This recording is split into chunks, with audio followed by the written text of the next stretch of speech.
I honestly can't believe it, but this video is sponsored by Manta Sleep.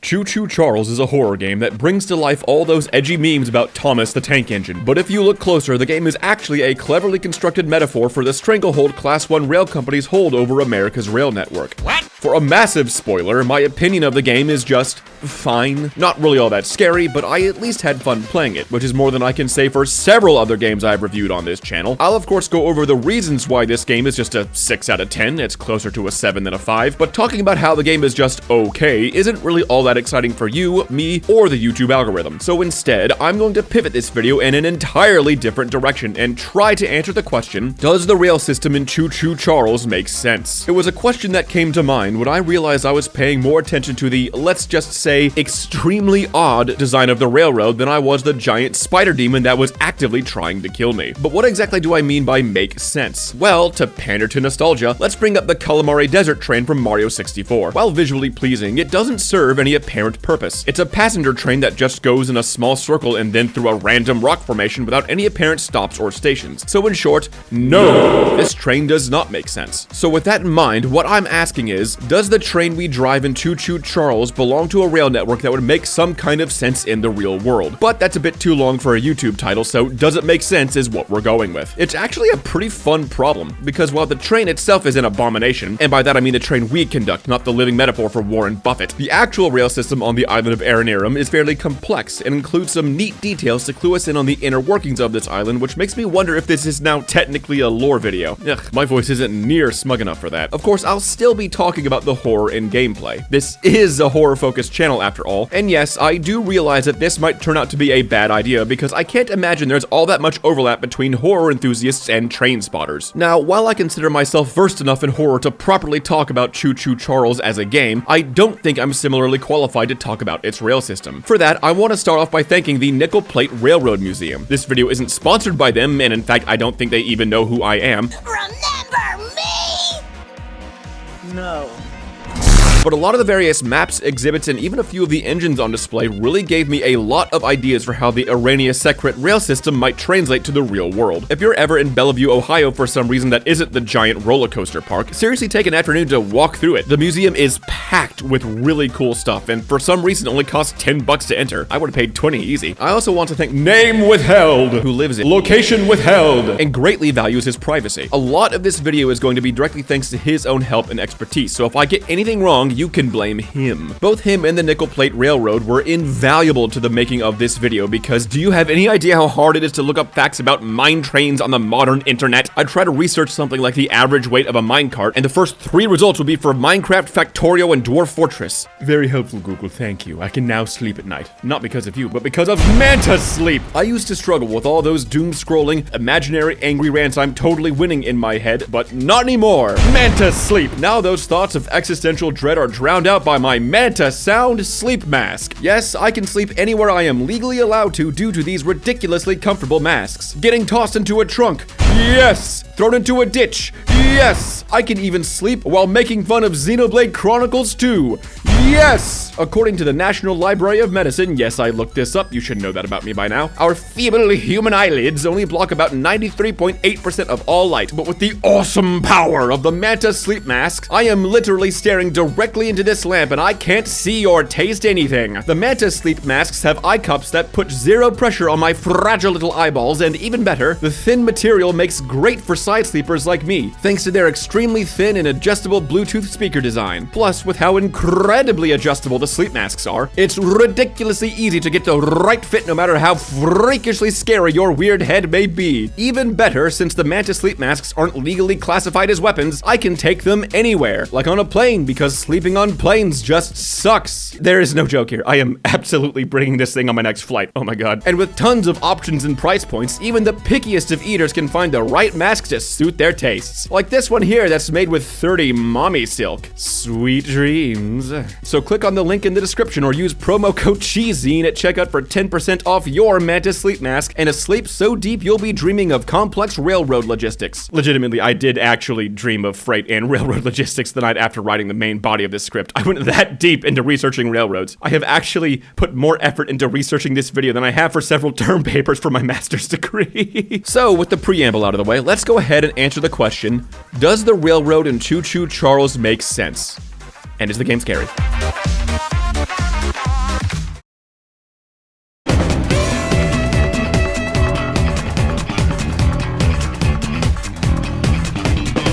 Start the game with a fun bit of backstory. Our good buddy Eugene Soon Dead has called us to the island of Aranearum for a monster hunt to add another specimen to our monster museum. After following the world's fastest geriatric man, we come upon the train that we're going to be spending most of the game in, which I'm going to name Timothy for clarity. Now, I could go into Tim the Tank Engine's design, but I want to lay down the structure of this video before things go off the rails, and yes, I intended that pun because I'm not a fucking coward. Puns are funny, eat shit. Part 1 of this video is going to cover most of the horror and gameplay, while part 2 will cover the reason most of you probably clicked on this video, which will take the form of a personal tour around the island to look at all the various locations that can give us some insight as to how the island's rail system works. So if you're only interested in that, you can skip to this part of the video or click the chapter marker in the description. But back to the game itself, there's really only 3 things to talk about: the plot, the combat, and Charles himself. And speaking of plot, Eugene dies immediately. Well, okay, not immediately, but he is definitely in the process of dying due to his terminal stanky leg, and he tells us that in order to get the plot moving, we need to find 3 eggs that the island owner, Senor Banana Pants, has locked away in 3 different mines. And that's really it. Everything else we learned through various notes left around the map, and it's nothing we haven't seen before in like a bajillion other horror stories. Some stand in for the individualism-crushing nature of late-stage capitalism, digs too deep and finds a monster, tries to keep it hush-hush while also looking to see if they can somehow make a profit off of this ancient demon. You know, it's kind of funny how what was once seen as over-the-top evil in Alien has kind of just become, yeah. Hell, that attitude even extends to the townfolk. Talking to most of them, they just seem mildly annoyed that a giant spider demon is running around their island, acting like he's little more than an aggressive coyote that keeps causing fairy tale levels of mischief. I'm sorry, but this guy is eating literally everything living that it can find, and the most distressed person on this island is the pickle lady. Even the cultists seem pretty chill about everything. They're just hanging around, whistling to themselves and spouting generic Skyrim one-liners when they spot you. Get him! Shouldn't be here! Even then, they're not doing this out of fanatical devotion. They're literally being paid by the corrupt town boss Warren to cosplay as cultists in the hopes that it'll appease Charles. This is by far the most nonchalant horror setting I've ever been in. And I kind of love it. I would love a passive mode for this game, where I could just sort of putter around, explore the island, and take in the gloomy atmosphere. But moving away from my desire to vacation in Silent Hill, it's pretty clear that the story is more of an afterthought, though there's nothing wrong with a simple story in a horror game. In the end, this is a very small game with a very simple concept: killing Thomas the Tank Engine. Even if technically Charles is closer to James in design, I'm just saying. Speaking of, this is probably a good time as any to talk about the titular train's design, and it's a bit of a mixed bag. In the past, I've stated that mascot horror is best when it's subtle, and Charles's design can best be described as somebody skinned a clown and plastered its face over a freight train. And I don't know about you, but last I checked, neither clowns nor freight trains are known for their subtlety. Yeah, put that on a shirt and sell it. Charles has the same problem as Senorita Delicia, where her initial reveal is shocking, but the more you see it, the more you get used to it, making him less scary every time he shoves his face in the camera. But to be fair, he's a giant spider train parody of Thomas the Tank Engine, so something tells me subtlety isn't exactly a priority for this game. Now, if this game were different, say taking place in an abandoned train depot while we tried to suss out Charles from the real trains as he stalked us, then I'd have more of a problem with it. But that's not what this game is about. It's about shooting Charles directly in the face over and over with the heaviest ordnance we can find. So again, I reiterate, subtlety is not this game's priority. Acquiring that heavy ordnance, meanwhile, is largely the main focus of the game while we go on our egg hunt. Aranearum Island is littered with various stops along the way, usually consisting of short missions to collect more scrap to upgrade our train's speed, offense, or defense, or to collect additional weapons. The majority of these optional missions consist of go here to get a thing and bring it back to me, or 90% of all Alliance quests in World of Warcraft. The reason these quests usually consist of walk here and get a thing is because Alliance players are terrible, but the reason the quests are like this in Choo Choo Charles is because of Charles himself. He's absolutely a threat to your train, but he's an even bigger threat to you and your desire to not die. With the exception of a few areas like this Slender in the 8 Pages tribute that I'm not going to bother talking about because it's legit just Slender in the 8 Pages, there's not much to say, Charles is always skulking around somewhere on the island, so the feeling of vulnerability when you're out in the open is fantastic. You can often hear his whistle in the distance, but the mountains and tree cover make it difficult to judge just how close he is, and the image of his silhouette moving through the forest is terrifying as you creep around so very far away from the safety of your metal box. is what I would be saying if he ever actually bothered to show up while I was on foot. Yeah, it happened again. Not once when I was out doing these side missions did Charles ever actually appear to chase me, which is really frustrating because the whole dynamic of leaving the safety of your train and scurrying back when you hear him coming is kind of half the appeal of this game. Not to mention one of my favorite horror mechanics in general. I mean, for Faz's sake, that's 90% of the reason I call the daycare in FNAF Security Breach one of the only two scary parts of the game. Or at least when Moon's AI is actually functional and not just tripping balls. As I said before, the whole dynamic of being forced to leave a safe spot to run around a big open area filled with danger is legit one of my favorite interactions in a horror game, just because of how primal it is. You're constantly looking over your shoulder, senses at full alert for any flicker of danger. But instead of any of that delicious horror, Charles never once showed up and I was left with my concerning horror fixation entirely untickled. Kind of frustrating that I keep getting horror cucked like this, first with Bendy in part 3 and 5, and now with Charles, though maybe it's my fault for coming on too strong. So, for sake of argument, let's say Charles did chase me around on foot a few times. Would this have added to the horror? Yes. But would it have changed my opinion of the game?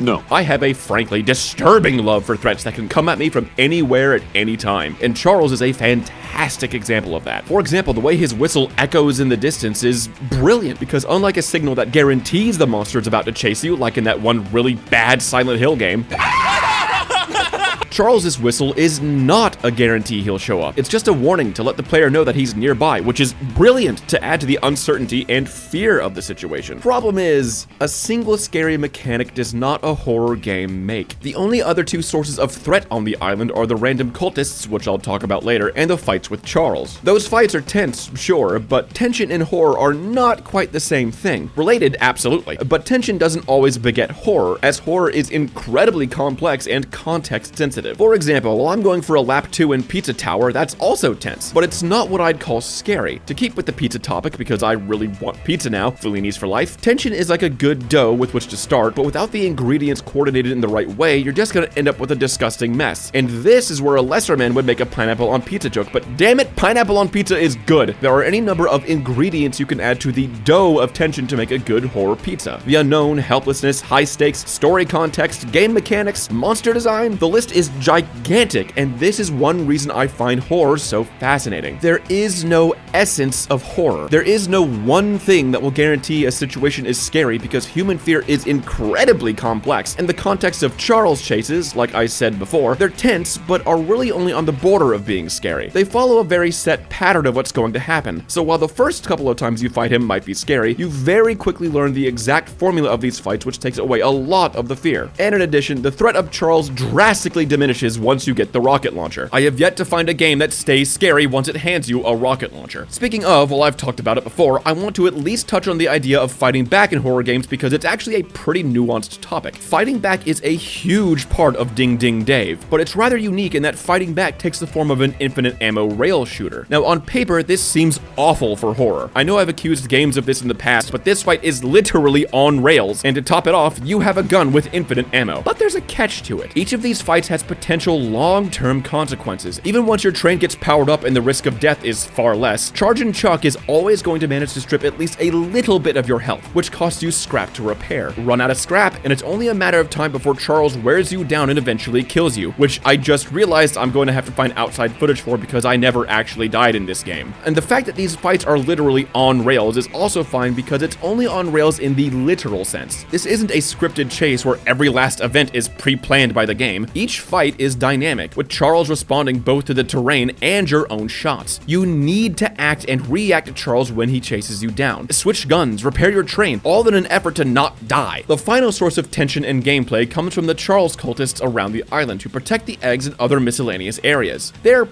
fine. Aside from wearing impressively manufactured masks, like legit where are they getting the supplies for these, they just kind of wander around in set patterns or chase you down with shotguns apparently filled with glitter and piss for all the damage it does to you. They're pretty easy to avoid in general and also lack basic threat awareness because I don't know about you, but my response to the guy who just jumped into a heavily armored train isn't stand still and wait to be shot in the face by a bazooka. The final fight with Charles too is just fine. Assembling all the eggs causes him to go beast mode, and unlike Bendy who did this for no reason, reason, this is explicitly what we were trying to do. Money match him in a 1v1 Fox-only Final Destination deathmatch. It's loud and fun and pretty damn satisfying to actually do some real damage to the bastard after he's been hounding you all game. And the ending is honestly a really cool death scene that I have to censor because of YouTube. And that's really it. Overall, the game is fine. It's a little scary at times, but it was always meant to be a simple game that doesn't really leave much to be overanalyzed like I tend to do, which is why I had to find a different thing to overanalyze because, damn it, how could I call myself a real content creator if I'm not spending an exorbitant amount of time overanalyzing something entirely trivial which the devs probably didn't even think all that much about. I will go into a bit more depth on my thoughts on the game itself at the end, but now it's time for the real meat of this video. And honestly, this whole does the railroad and Choo Choo Charles make sense idea turned out to be a lot more interesting than I thought. There are a lot of finer details that really tell a fun story of how this island operated before Tank Tony showed up. So let's get all this boring spider demon horror out of the way and talk about something that's really fun. Railroad logistics.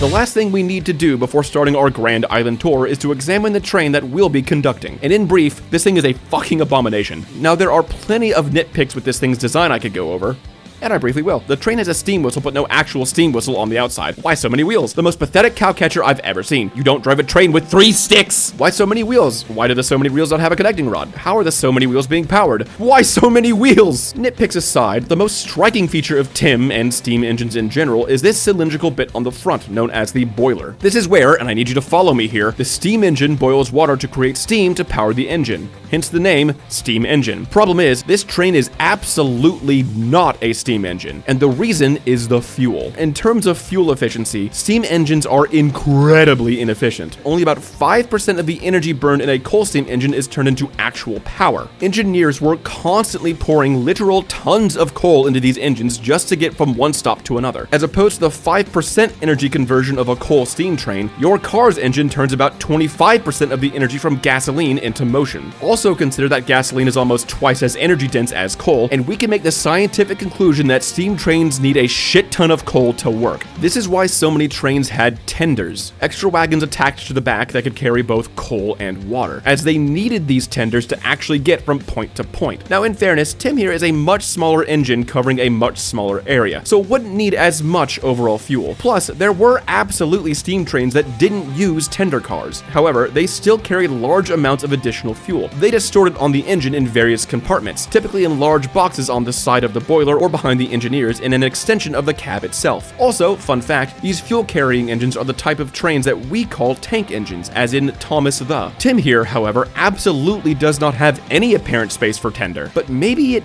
did. One thing I immediately noted while playing is how absolutely massive the cab is. Compare this cab to the ones that existed even in the massive, more modern diesel engines I toured at the Nickel Plate Railroad Museum. I have literally slept in hotel bathrooms with less space than this, and no, I am not going to explain why I have so much experience in that department. I also noted this weird hanger off at the back that I couldn't quite wrap my head around. At first, I thought it was a custom modification to support the gun, but no, now I think the train was modified in a different way, and I hate that it kinda makes sense. Something iconic about steam engines that TIM doesn't have is the plume of smoke belching from his smokestack. Now, granted, a lot of the time in modern steam trains, the amount of smoke is exaggerated by the engineers because, let's be honest, it looks really fucking cool. TIM, however, produces almost nothing because TIM is not a steam engine.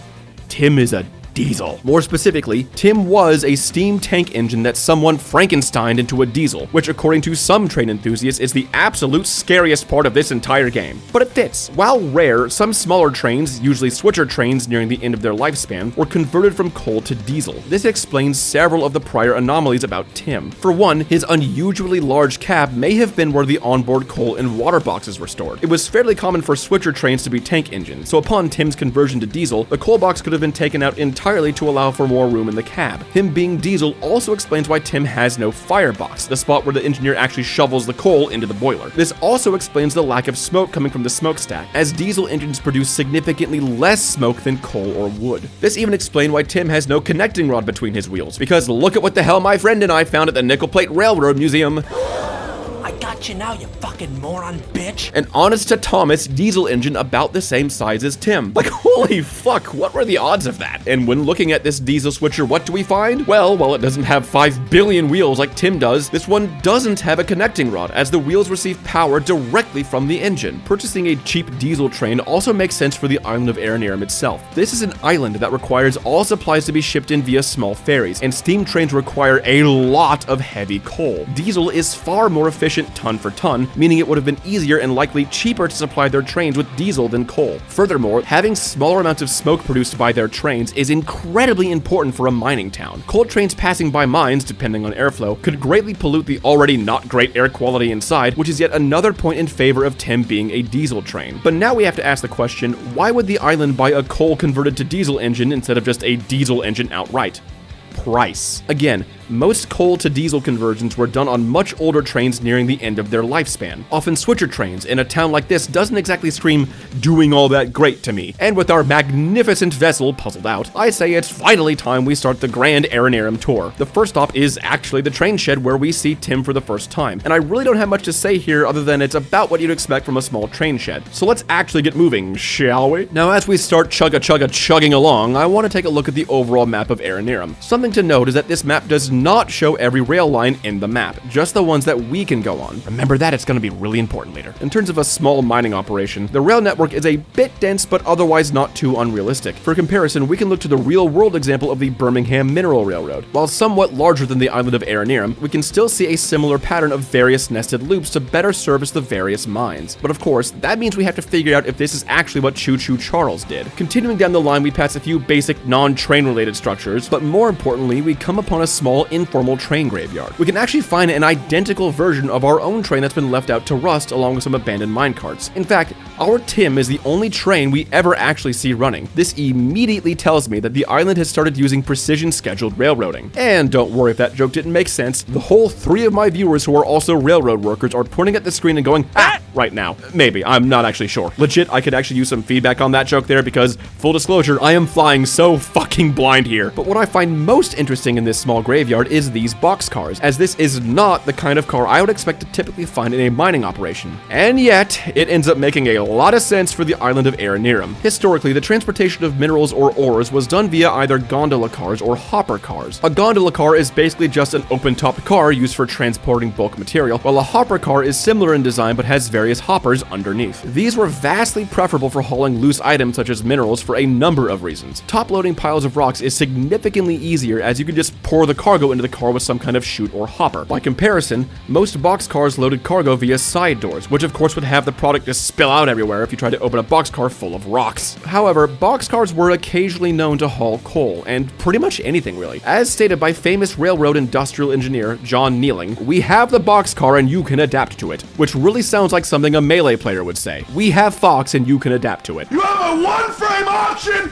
off of drill! You have lasers! You have 19 recoveries! That is the second Melee joke I've made in this game. I don't even play Melee. And I believe that's exactly what Aranearum did. But to explain that, we need to make our first stop at one of Aranearum's many mines. Immediately, we can see that there are tracks specifically for the minecarts, since the gauge here is far too small for our train to ride on. What's interesting to me is that these tracks don't lead to any kind of storage or conveyor belt or other structure. They pull up right next to the main line and then just stop. Now, if you think you've figured out what's going on here, you probably have, because it's kind of dumb. But I want to keep talking about the island first, so keep that juicy, turgid theory of yours tucked tight inside your brain britches. Stop that. No. Moving on, we eventually arrive, after a brief demon attack, at a small station with a junction, technically making this a junction station. We can also see a type of siding here. Sidings are secondary rails used for any number of functions, but this one here is most likely a passing siding, specifically in a main and loop setup. This can exist for a number of reasons, but largely, it's made to allow other trains to bypass the station if there is another train already stopped there. We can actually see a different type of siding loop in the train shed at the beginning of the game, one with 2 sidings and a through road. But coming back to the junction station, you'll notice that this station also has 2 sidings and a through road to accompany its other siding on the outside. This is a tad unusual, but it would make sense if this station was also a loading dock. The main and loop setup would allow this station to load multiple boxcars while not blocking the overall rail system, while the sidings and through road would allow this one station to store quite a bit of rolling stock. Lending to the theory that this is a loading station is what we find if we follow these tracks here, and since we can't take Tim here, we're gonna have to go on foot. Following the tracks, we can see that this was a route up through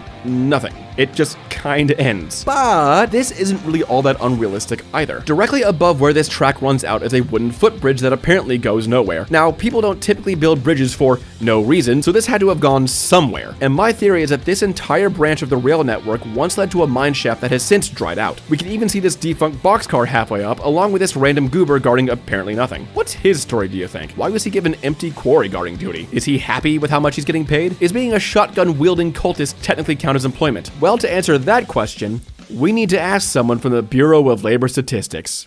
Too bad I don't know anyone from the Bureau of Labor Statistics.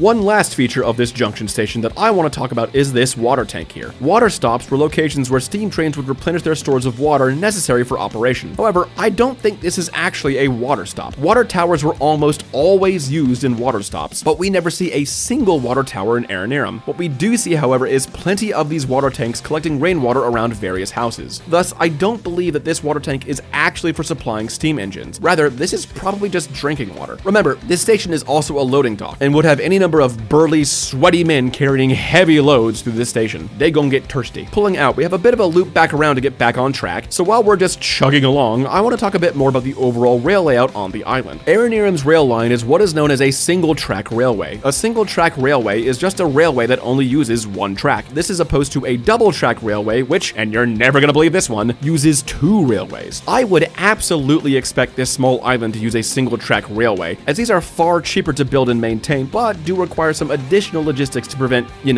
death. There is one exception to this layout, however, and that's this area here that has rails so close together it might as well be a double track. I won't get into that just yet, as this has more to do with the operations of the island, but I wanted to point it out because it had me very intrigued when I first noticed it. Back to single track railways, they can have trains running in opposite directions, but obviously this is going to require significant coordination to avoid something really cool from happening. However, I don't think the Aranearum Railway actually made use of trains running in opposite directions, specifically because of how their junctions are set up. Looking at the map, we only see rail switches facing a single direction of travel, specifically counterclockwise around the map. Rail switches are the actual, switches that allow a train to move to one track or the other. At no point did I ever see these switches running for these junctions here, which means that if there were a train running clockwise, they wouldn't be able to control which track they're headed down. Further confirming this idea is the complete lack of any signaling on the island. Signaling is, at least in the context of collision avoidance, a way to tell the engineer if the track ahead is clear or not. There are a good number of ways to do this, and we see absolutely none of them here. The only fixed signals we see are on the switches, and these only indicate which way the switch is directing the train. And even then, these switches are so primitive that they require the engineer to stop the train, get out, and manually change the switch themselves. These types of manual railroad switches did exist, but even in the early 1900s were almost always used for extremely low trafficked railways. However, this lack of signaling is not without precedent. There exists one very early and, perhaps more importantly, cheap method of railroad signaling. So cheap that it's not technically signaling at all.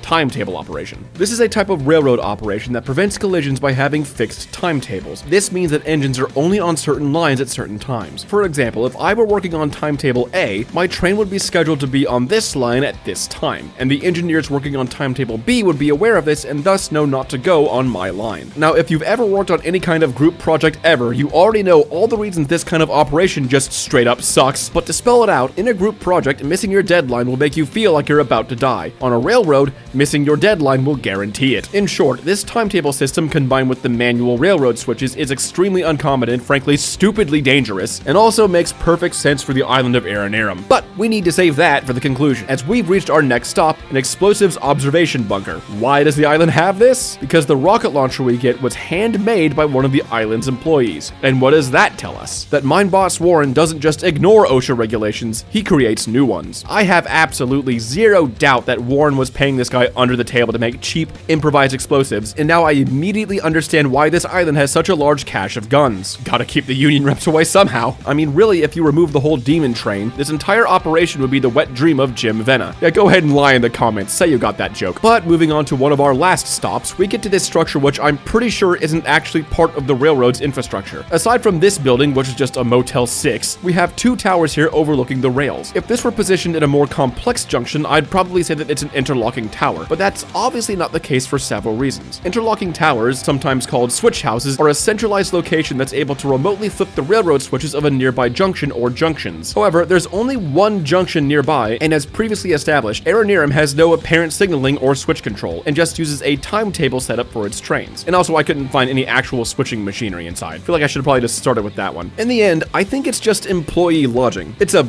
weird place for it, and I'm not sure why it's built so tall, but with these two common rooms in this storage shed, it's really the only thing I can think of. And after that, the only stop left we have are these final two mines, at least in terms of any real railroad infrastructure. There's not much new here for us, and we can once again see that there's no real loading facilities for moving the mine product into the boxcars. Once again, the mines here seem to rely heavily on really stupid uses of manual labor, and honestly, that can be used to sum up the Aranearum Railroad perfectly. Really stupid uses of manual labor. But unfortunately, it all makes perfect sense. Now, it shouldn't, and I am just slightly extremely frustrated that this railroad actually kind of works, and I will eat my entire house if the if the developer actually planned out anything that I said or am going to say. But here we go anyway, an overview of Aranearum's railroad and why it actually works.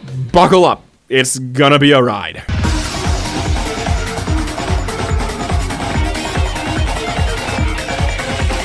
First, we need to start by judging whether or not the overall layout of the railroad makes sense. Aranearum's mining operation is rather small and lacks any kind of industrial equipment outside of the rail network, meaning that all of the extraction of ore is done via pickaxes, shovels, and good old muscle. This is an extremely slow process, and as such, these trains probably aren't running all that often. That does make the timetables far more easy to manage and makes the manual switches far more feasible. A good number of houses or other facilities aren't located too far from many of these switches, so employees stationed or living there could follow the timetable and turn the switches between the relatively infrequent trains. However, this low frequency of trains fails to explain this section of double track that I mentioned earlier in the video for audience retention purposes. This area specifically being double tracked tells me that this line here is so heavily trafficked that it required a line going both north and south at the same time. Well, what do we find both here and here? Another mine and the demonic temple to Charles. Did you forget this game was about a demon? When these two caves were first being excavated, this would have output a lot of both ore and useless waste rock. And again, the lack of proper mining equipment would have made loading these trains a very slow process. So this double track was likely added to allow a train to be stopped on one of these double tracks while still allowing traffic to flow. Finally, the lack of infrastructure such as interlocking towers and fixed signals makes sense given the business practices of the worst dressed man in the world here. Frankly put, bro is so comically inept and obsessed with cost cutting that I feel like he could have been a villain in Outer Worlds. Shoutouts to my Outer Worlds fans, by the way. I'm sure all 6 of us are gonna have a great time with the sequel, but this focus on cost cutting seems to clash with just how extensive the actual railroad is. Remember, this map only shows the lines that we can go on. There are plenty of branch lines around the island, not to mention all the track for minecarts. What I expect happened is, given Warren's Saturday morning cartoon levels of incompetence, the actual rail was laid down first, went way over budget, and thus Warren decided to install basically no supportive infrastructure to then cut costs. And since I refuse to believe he was in the business of hiring union workers, I mean, I severely doubt that running around with cult masks and shotguns is within the union's scope of work, he could very easily give a disturbingly stiff middle finger to any safety regulations. Though this makes sense once you realize that the Charles Mining Company was bought out by Norfolk Southern. Oh shit, I just realized this entire game is a metaphor for the Union Pacific merger. What are you fucking talking about? So, considering everything we've covered, the extensive rail network, the lack of infrastructure, the low number of engines, the slow pace of work, and the obsessive cost cutting of Warren, does the rail network in Aranearum make sense? Yes! But we're not quite done yet. We still need to explain the actual method of shipping all these mining products around and off the island. And trust me, the explanation is once again really stupid and not surprising in the least. First off, remember that boxcars typically weren't used to carry mining products. That was left to hopper cars. But boxcars absolutely could be used to save on initial costs as they require less infrastructure to support. And we already established how Aranearum has about as much infrastructure as the middle of the Sahara Desert. Typically, when boxcars were used to ship mining products like coal, boards were installed at the bottom of the doorways to prevent all the coal or whatever they were shipping from spilling out. However, none of the boxcars on the island have this modification. This means the mined gold would have to be stored in separate containers on the boxcars to prevent spillage. Next, 2 of the island's docks contain rails specifically gauged for mine carts, and these rails go all the way to the end of the pier. This means that the mine carts full of product were likely moved directly onto whatever ferries or barges would travel to the island. However, this means that the mine carts would actually have to get to these rails. But why would the island set things up like this. Because the island wasn't using their boxcars to haul gold, they were using them to haul minecarts filled with gold. I need to take just a moment to go over how monumentally stupid this is. First of all, I can't find any record of mining product being hauled in this way. Typically, minecarts would haul their product to some kind of hopper placed above the railway so it could just pour into the open hopper cars. Even in the case of boxcars hauling minerals, some kind of setup was used to allow the minerals to be easily funneled into the boxcars because gravity is free to use, or at least until Nintendo patents that too. Hauling minecarts onto boxcars, meanwhile, is dumb for so many reasons. For one, minecarts are really fucking heavy. This listing I found for a minecart that more or less matches the ones we see on the island weighs it at 820 pounds while empty. Now, in the mines themselves, we do have evidence that mine trains were used due to this note here. These are trains that were specifically used in mines to haul heavy minecarts. However, I don't think I need to state that you wouldn't be able to use a mine train to haul minecarts directly onto a boxcar. In fact, looking at how the mine rails are set up, the miners are literally having to derail the minecarts, push them by hand on loose soil, up a ramp, and into the boxcar. Never mind that you still have to find a way to secure the minecarts while inside the boxcar, but this only gets us halfway there. We still need to haul the minecarts to the docks, which involves moving them down the boxcar ramps through the dirt and back onto the rails. What the fuck? This, however, is completely in line with the very typical work harder not smarter mantra that the Charles Mining Company is so obsessed with that it makes Aperture Science look reasonable by comparison. Those of you who volunteered to be injected with praying mantis DNA, bad news is we're postponing those tests indefinitely. Good news is we've got a much better test for you, fighting an army of mantis men. So, does the freight and hauling of Aranearum make sense? Yes! Does Tim the Tank Engine turn diesel make sense? Yes! Is the game scary? No.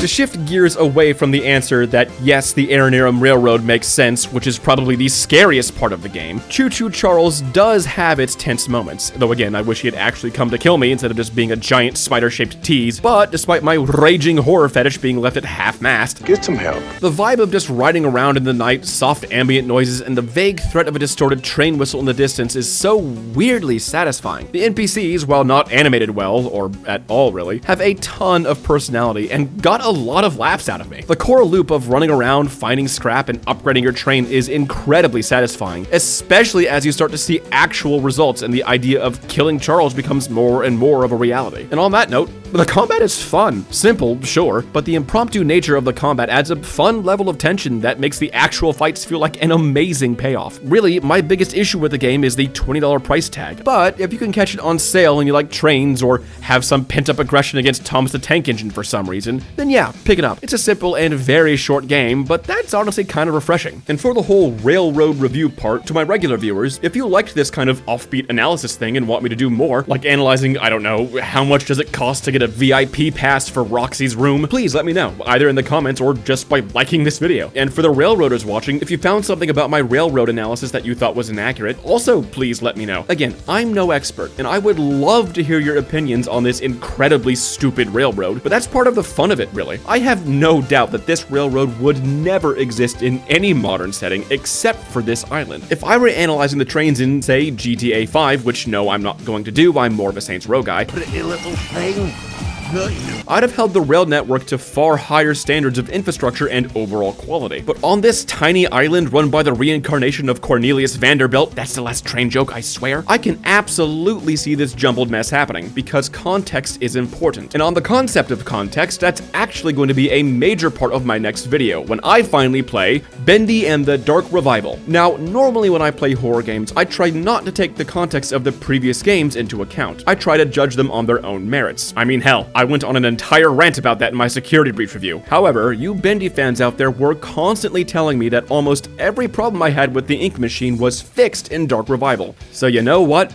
To hell with it. Why not take that bet? And already as I'm halfway through the game as of writing this review, I have quite a lot to say about that. So, Bendy fans, this next video isn't going to just be a review, it's going to be a chat between you, me, and this brick wall I built between us. But I hope you enjoyed this review of both the game and its railroad. And if nothing else, there are two key lessons I hope you've learned from this video. One, no amount of cost cutting and incompetent infrastructure planning will save you from being eaten by a giant spider. And two, rocket launchers are fucking fun.